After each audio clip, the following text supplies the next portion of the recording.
Okay, so let's just dive right in. We've got quite a collection of material here, all about ancient civilizations. Yeah, it's a fascinating topic. It really is. Yeah. And the idea that maybe they were even more advanced than we give them credit for, I mean, It really challenges our modern perspective, doesn't it? it does. You know, we tend to think of history as this straight line, this steady climb from primitive to sophisticated, but But what if there were these periods of incredible advancement and we've just completely forgotten about them? exactly, like lost golden ages or something.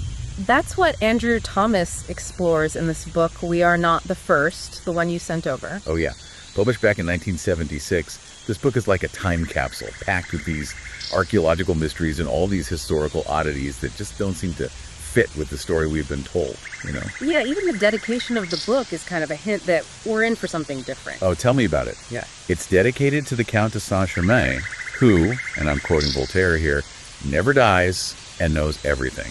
Talk about setting the stage for a wild ride. Right. And believe me, the book lives up to that. I mean, just flipping through the illustrations is an experience in itself. Like, whoa! Possible aircraft and ancient rock carvings, maps showing Antarctica without any ice, centuries before it was supposed to be discovered, and the ancient Greeks with what look like machines. It just makes you wonder what we're missing. It really makes you re-examine all those assumptions we make about the past. Totally. One thing that really hit me was just how much knowledge has been lost over time. You know, we're talking the destruction of ancient libraries, like the Library of Alexandria, the burning of the Mayan codices by those Spanish priests, and, I mean, countless scrolls just gone. It's like this massive information black hole. Seriously. Right. Imagine what we might have learned from those lost texts. It really puts things in perspective, doesn't it? We think we know so much, but then you realize how much has been lost. It's humbling. Absolutely. Huh. Like, think about the Dead Sea Scrolls discovered just by chance in 1947. I mean, a shepherd chasing after a lost goat, and boom, he finds a cave full of these ancient texts. What else is out there just waiting to be found, right? It makes you wonder if our history books are just telling a tiny, tiny piece of a much bigger, more complicated story. No kidding. Okay, so let's get into some of these examples from the book that suggest there might have been these really advanced civilizations in the past. Ancient city planning, that's a good place to start. Tomas talks about these cities, Harappa and Mohenjo-Daro, which were around 2500 BC. And thriving, really thriving, in what's now Pakistan. And get this, these cities were amazingly well planned. Sophisticated drainage systems, public pools, even private bathrooms in some houses, centuries before they became common in Europe. It really flips the script on what we think of as primitive societies. It does. And then there's ancient India, incredible stuff in those ancient texts. Oh yeah, like descriptions of these flying machines. They're called vimanas. Thousands of years old, these descriptions. Yeah. And they had this unit of time, the kashta. It's so incredibly small that it seems like they must have had super precise instruments to even measure it. It's hard to even grasp how they could have thought of these things without some seriously advanced knowledge. Makes you rethink our whole timeline of technology. Definitely. And how can we forget the Inca Empire in South America? A complex social structure, no money, a postal system that might have been faster than ancient Rome's, and of course that incredible stonework. Those perfectly fitted, massive blocks, no mortar. Yeah, their stonework is legendary. It's mind-blowing. The Inca are just this fascinating puzzle. Their achievements in social organization and engineering, they just don't fit neatly into our standard ideas of how civilizations develop. It's like something's missing from the story. I hear you. Okay, now let's get to the stuff that really bends your mind. The claims about ancient technology in this book. This is where it gets really interesting. Buckle up. Seriously. One of the most famous examples is this map, the Piri Reis map, made in Turkey in the 16th century. It shows Antarctica, but get this, without ice, and it's incredibly accurate in its depiction of the South American coastlines, like centuries before European explorers supposedly mapped those areas. It's like a map from the future. Where did that information come from? It's baffled historians and cartographers for I don't know how long. Some people think it might be based on even older sources, maybe from a time when Antarctica was actually ice-free. That would be amazing. And then there's the Baghdad Battery, this collection of clay pots, copper tubes, and iron rods found in Iraq, and they date back to around 2000 BC. And some researchers actually believe that those objects could have been primitive batteries. Ancient electricity. I mean, that would totally rewrite our understanding of, well, everything almost. It's a pretty wild thought. It is. And hold on to your hats, because this book also goes into alchemy, like full-on alchemy.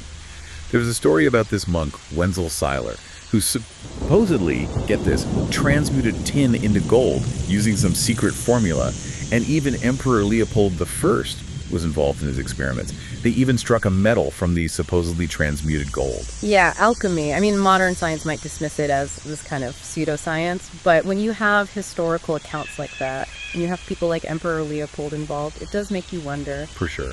Could there be something more to it than we realize? Maybe. It definitely sparks the imagination. Absolutely. Now, speaking of pushing the boundaries of what we think is possible, this book also explores the idea that ancient civilizations might have understood and even manipulated gravity, like in ways we can't even imagine. Yeah, it gets into things like acoustic levitation, using sound waves to lift heavy stones. And there's the story of the Longompa Lamas in Tibet, who supposedly could become weightless through meditation. I know it sounds like something straight out of a movie, but there are real places like Magnetic Hill in Canada where it looks like cars are rolling uphill. We know there's a scientific explanation, but it does make you wonder. Right, like what if some of the things we dismiss as supernatural actually have some basis in this ancient knowledge that's been lost? Exactly. Like, what else are we missing? It's a good question. It makes you realize that our understanding of the world is always changing, and what seems impossible today might be totally normal tomorrow. That's a great point. Okay, so we've got lost libraries, advanced city planning, ancient batteries, alchemy, maybe flying machines, gravity-defying feats. What's hitting you the hardest so far? It's just the sheer number of these examples, and from all these different cultures and time periods, it's like a global pattern, you know?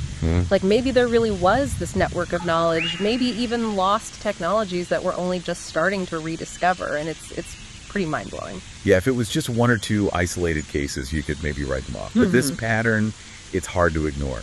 And trust me, we're just getting started.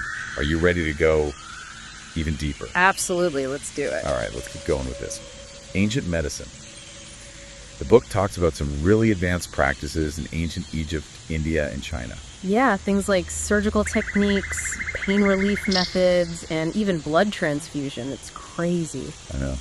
It makes you wonder what kind of knowledge of anatomy and physiology they must have had to develop those techniques. It really does. We tend to think of them as being limited by, superstition or whatever. But they were doing some pretty incredible things, like trepanation. Trepanation? Yeah, drilling a hole in the skull. Sounds terrifying, right? Even with modern tools, that seems risky. But there's evidence they were doing it successfully thousands of years ago. Wow, it makes you wonder if they had a totally different understanding of the human body than we do. Right, like maybe they knew things about healing that we've forgotten. It's possible. And think about acupuncture. Still widely used today, but it's been around for thousands of years in China, based on this whole system of energy flow in the body that Western medicine is only starting to really understand. It's like this ancient wisdom that's still relevant today. Absolutely.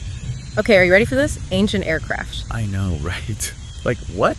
The book talks about these descriptions of flying machines in ancient Indian and Chinese texts. They call them vimanas. Okay, I've heard of those. Yeah. And then there were the Nazca lines in Peru, those giant geoglyphs that you can really only see from the air. I mean, how did they make those? And why? Were they signals for, ancient spacecraft? Landing strips for visitors from another planet? It's wild. I mean, it's fun to think about. It really makes you question what ancient cultures were capable of. For sure. And remember all that stuff about gravity. Yeah, acoustic levitation, those stories about Tibetan monks becoming weightless. What if they knew something about gravity that we're just now starting to rediscover? I mean, it's possible. It seems like we keep finding out that what we thought was impossible is actually totally possible. Exactly. Like our understanding of how the universe works is still evolving. Yeah, we're still figuring it out.